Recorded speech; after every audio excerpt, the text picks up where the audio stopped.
Assalamualaikum warahmatullahi wabarakatuh. Kembali lagi bersama Guru Channel. Pada kesempatan kali ini Guru Channel akan membahas gelombang elektromagnetik. Untuk lebih jelasnya lagi, mari kita simak pada slide selanjutnya. Pada tahun 1629 hingga 1695, menurut Christian Huygens, seorang ilmuwan berkebangsaan Belanda, menyatakan bahwa cahaya pada dasarnya sama dengan bunyi dan berubah gelombang. Perbedaan cahaya dan bunyi hanya terletak pada panjang gelombangnya saja dan frekuensinya. Pada teori ini, Huygens menganggap bahwa setiap titik pada sebuah muka gelombang dapat dianggap sebagai sebuah sumber gelombang yang baru, dan arah muka gelombang ini selalu tegak lurus terhadap muka gelombang yang bersangkutan. Pada teori Huygens, peristiwa pemantulan, pembiasan, interferensi ataupun difraksi cahaya dapat dijelaskan secara tepat. Namun, dalam teori Huygens ada kesulitan dalam penjelasan tentang sifat cahaya yang merambat lurus. Selanjutnya, tahun 1791 hingga 1867 oleh Michael Faraday. Michael Faraday lahir pada tahun 1791 di Newington, England atau Inggris. Kemudian di tahun 1831 Faraday menemukan bahwa bila mana magnet dilalui lewat sepotong kawat, arus akan mengalir di kawat, sedangkan magnet bergerak. Keadaan ini disebut pengaruh elektromagnetik, dan penemuan ini disebut hukum Faraday. Kemudian pada umumnya dianggap penemuan Faraday yang terpenting dan terbesar. Hukum Faraday merupakan penemuan yang paling monumental berdasarkan dua alasan tersebut. Pertama, hukum Faraday mempunyai arti penting yang mendasar dalam hubungan dengan pengertian teoritis tentang elektromagnetik. Dan yang kedua adalah elektromagnetik dapat digunakan untuk menggerakkan secara terus-menerus arus aliran listrik seperti diperagakan sendiri oleh Faraday melalui pembuatan dinamo listrik yang pertama. Meski generator tenaga pembangkit listrik kita untuk mensuplai kota dan pabrik dewasa ini jauh lebih sempurna ketimbang apa yang diperbuat oleh Faraday. Tetapi semuanya itu berdasar pada prinsip serupa dengan pengaruh elektromagnetik yang dipelajari oleh Michael Faraday ini. Kemudian yang selanjutnya ada James Clerk Maxwell 1831 hingga 1879. Maxwell dilahirkan di Edinburgh, Skotlandia tahun 1831. James Clerk Maxwell juga merupakan ilmuwan yang telah menelusuri keterkaitan antara gejala kelistrikan dan kemagnetan dengan bertitik tolak pada dasarnya pengetahuan yang sudah ada pada saat itu, yaitu yang pertama, muatan listrik dapat menimbulkan medan listrik di sekitarnya. Besarnya kekuatan medan listrik ini dapat diperlihatkan oleh hukum Coulomb. Dan poin yang kedua, arus listrik atau muatan listrik yang mengalir dapat menghasilkan medan magnet di sekitarnya. Kemudian besarnya kekuatan medan listrik magnet ini diperlihatkan oleh hukum Biot-Savart ya. Kemudian yang selanjutnya menurut Maxwell, perubahan medan magnet dapat menghasilkan medan listrik yang dapat dijelaskan oleh hukum Faraday. Ya, masih berkelanjutan ya dengan hukum sebelumnya, terinspirasi oleh Faraday juga. Kemudian dasar teori dari perambatan gelombang elektromagnetik pertama kali dijelaskan di 1873 oleh James Maxwell dalam papernya di Royal Society mengenai teori dinamika medan elektromagnetik. Berdasarkan hasil kerja penelitiannya antara 1861 dan 1865, atau dalam bahasa Inggris yang dikenal Dynamical Theory of the Electromagnetic Field. Keberadaan gelombang elektromagnetik didasarkan pada hipotesis Maxwell dengan mengacu pada 3 fakta relasi antara listrik dan magnet yang sudah ditemukan oleh para ilmuwan sebelumnya. Beberapa percobaan awal mengenai hubungan antara listrik dan magnet adalah percobaan yang pertama, yaitu Ørsted yang berhasil membuktikan bahwasanya arus listrik dalam konduktor menghasilkan medan magnet di sekitarnya. Misal jarum kompas menyimpang jika didekatkan pada kawat yang dialiri arus listrik. Kemudian selanjutnya adalah percobaan Faraday yang berhasil membuktikan batang konduktor yang menghasilkan GGL induksi pada kedua ujung bila memotong medan magnet. Kemudian hipotesis Paxel selanjutnya yaitu percobaan Faraday yang menunjukkan perubahan flux magnetik pada kumparan menghasilkan arus induksi dalam kumparan tersebut. Kemudian didasarkan pada penemuan Faraday, perubahan flux magnetik dapat menimbulkan medan listrik dan arus pergeseran yang sudah dihipotesiskan Maxwell sebelumnya. Maka Maxwell mengajukan suatu hipotesa baru. Jika perubahan flux magnet dapat menimbulkan medan listrik, maka perubahan flux listrik juga harus dapat menimbulkan medan magnet. Hipotesa ini dikenal dengan sifat simetri medan listrik dengan medan magnet. Kemudian selanjutnya adalah David Edward Hughes. Pada 1878, David Edward Hughes adalah orang yang pertama mengirimkan dan menerima gelombang radio.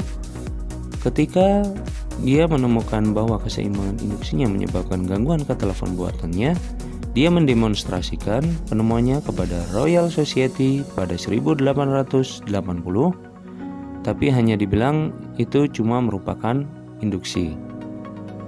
Ya, itu saja dari David Edward Hughes. Kemudian kita akan bahas dari Heinrich Rudolf Hertz. Kebenaran hipotesa Maxwell tentang adanya gelombang elektromagnetik pada akhirnya dibuktikan oleh Henry Rudolf Hertz. Antara tahun 1886 dan 1888 pertama kali membuktikan teori Maxwell melalui eksperimen memperagakan bahwa radiasi radio memiliki seluruh properti gelombang atau sekarang disebut gelombang Hertzian, dan menemukan bahwa persamaan elektromagnetik dapat diformulasikan ke persamaan turunan parsial disebut persamaan gelombang. Setiap muatan listrik yang memiliki percepatan memancarkan radiasi elektromagnetik. Waktu kawat atau penghantar seperti antena mengantarkan arus bolak-balik. Radiasi elektromagnetik dirambatkan pada frekuensi yang sama dengan arus listrik. Bergantung pada situasi, gelombang elektromagnetik dapat bersifat seperti gelombang atau seperti partikel. Sebagai gelombang, dicirikan oleh kecepatan atau kecepatan cahaya, panjang gelombang, dan frekuensi. Kalau dipertimbangkan sebagai partikel, mereka diketahui sebagai foton dan masing-masing mempunyai energi berhubungan dengan frekuensi gelombang ditunjukkan oleh hubungan Planck.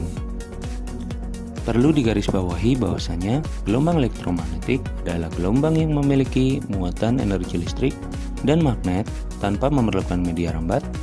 Kita dapat menemukan banyak penggunaan gelombang elektromagnetik dalam kehidupan sehari-hari. Contohnya adalah teknologi ronsen, microwave, dan sinyal yang diterima smartphone. Energi elektromagnetik merambat dalam gelombang dengan beberapa karakter yang bisa diukur, yaitu panjang gelombang atau wavelength, frekuensi, amplitudo atau amplitude, kemudian kecepatan.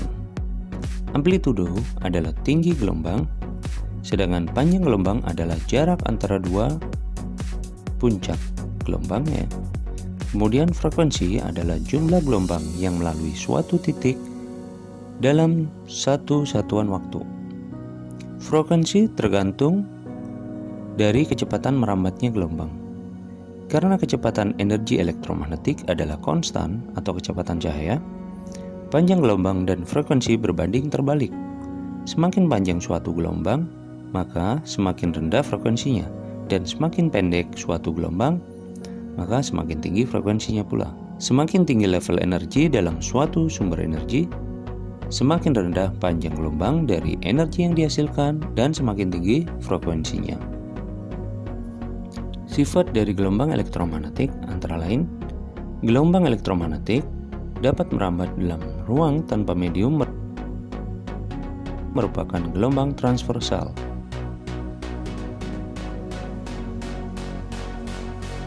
Tidak memiliki muatan listrik sehingga bergerak lurus dalam medan magnet maupun medan listrik.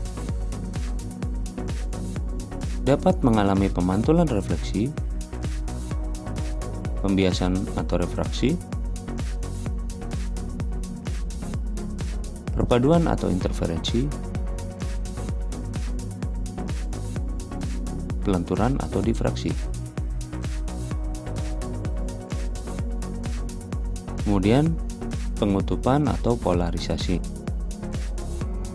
Dan selanjutnya, perubahan medan listrik dan medan magnet terjadi secara bersamaan sehingga medan listrik dan medan magnet sefase dan berbanding lurus. Bagaimanakah ciri gelombang elektromagnetik?